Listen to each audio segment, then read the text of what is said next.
and that is the WOW signal and the Black Knight, but I have already mentioned those in previous videos, so here are 5 of what people say prove or strongly suggest that we humans are not alone.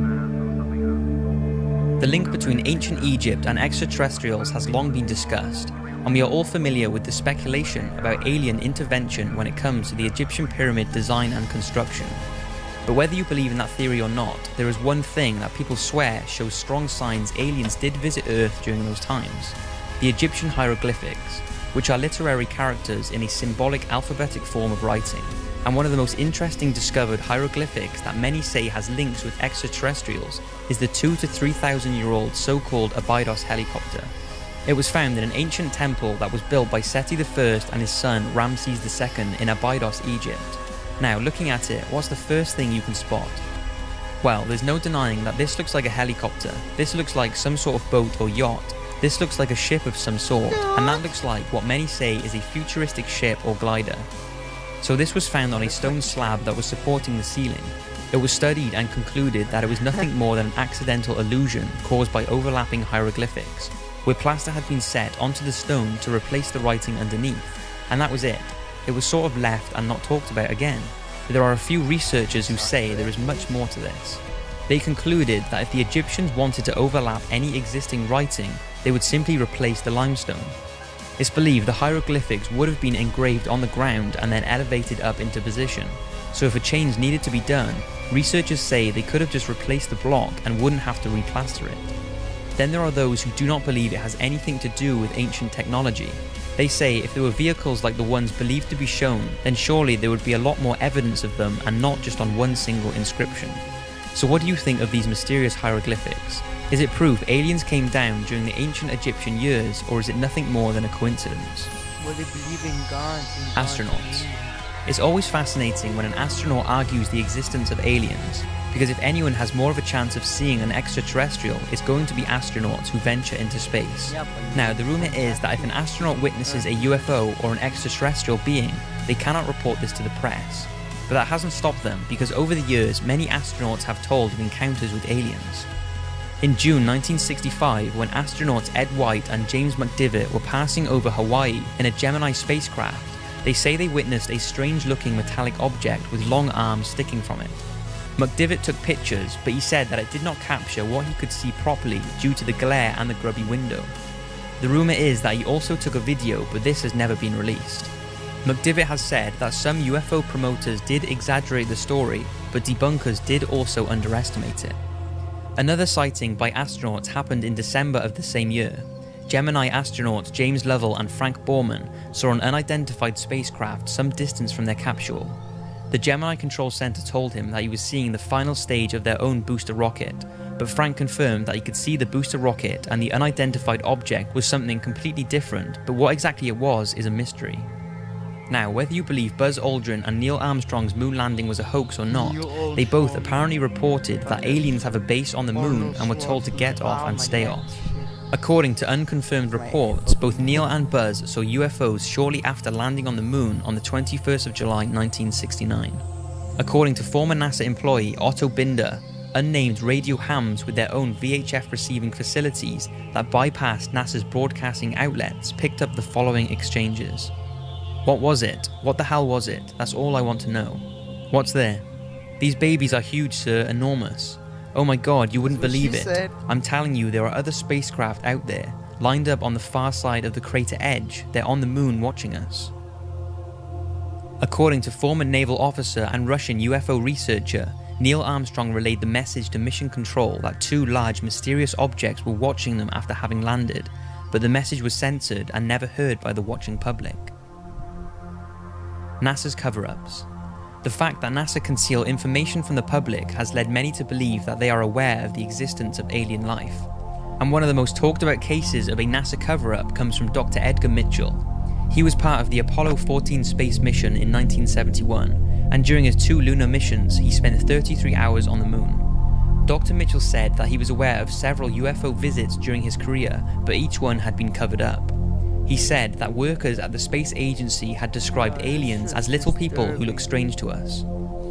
Dr. Mitchell stated that their technology is far more sophisticated than ours, and if they were hostile, we would be gone by now. He is also told that the believed Roswell alien crash of 1947 was real, and the reason it was covered up was because the US did not want the Soviet to know of the craft's technology, and they did not know if the apparent alien being was hostile or not. Apparently, officials from NASA have commented on Dr. Mitchell's statements by saying, NASA does not track UFOs and is not involved in any sort of cover-up about alien life on this planet or anywhere in the universe. Dr. Mitchell is a great American, but we do not share his opinions on this issue. But Edgar continues to claim that aliens and alien craft are real and is positive that we are being watched right now. Another thing people more recently have pointed out is the International Space Station's HD live feed is often cut when objects are seen in space. In 2014, NASA allegedly cut the live feed coming from the Earth viewing cameras mounted on the space station just when a mysterious UFO appeared to hover over the Earth. UFO watchers claim that the drop-off in the live feeds as soon as a UFO comes into view is an obvious and deliberate attempt to hide what they believe are regular sightings of alien spacecrafts observing Earth. Some say this is the moon or a lens flare, and others believe it's an alien craft. Also, UFO watcher Toby Lund apparently spotted a UFO on the live stream outside the space station before the stream was interrupted for around 15 seconds. Needless to say, it's certainly strange that NASA cut the video when things like this happen. Maybe it's just a coincidence due to them experiencing technical difficulties, or maybe they know something that we don't. The size of our universe. Now, even those who do not believe in the UFO or alien photos and videos going around, there are many that say, due to the sheer magnitude of the universe, it's impossible for there not to be another life form. To understand why people say alien life must be out there, you must first realize how big the universe is. It's believed that the diameter of the observable universe is around 28 billion parsecs, which is around 93 billion light years. Now, a single light year is just under 6 trillion miles, which is a ridiculous number. So 6 trillion times 93 billion. And don't forget, that is just what we can observe. And it's not that we don't have the technology to observe any further, it's just that life from other objects hasn't had enough time to reach Earth since the beginning of the cosmological expansion. And with all that, astronomers at the University of Auckland have said that it's believed there are around 50 sextillion planets in the observable universe. Now I will leave you to decide whether you think that only one out of those 50 sextillion planets can harbour any form of life. Some believe that civilizations are currently existing on Earth-like planets right alongside us, and others believe we could even be the bacterias of another life form. Add all of that with the possibility of infinite or multi-dimensions and you take things to a whole nother level. Whether you believe in any of those theories or not, there is absolutely no denying that the universe is incredible and has left us with many unanswered questions. The Men in Black. Now, although this sort of ties in with the thought that NASA are covering things up, the Men in Black deserve a talk on their own. The Men in Black are thought to be government agents who harass or threaten UFO and alien witnesses to keep them quiet about what they have seen. Over the years, there have been many myths flying around about them, and whether they exist or not is still a mystery. But if they do, then many say it proves that there is something out there that the government do not want us to know about. Now, whether their existence can be confirmed, there are tons of reports of people believing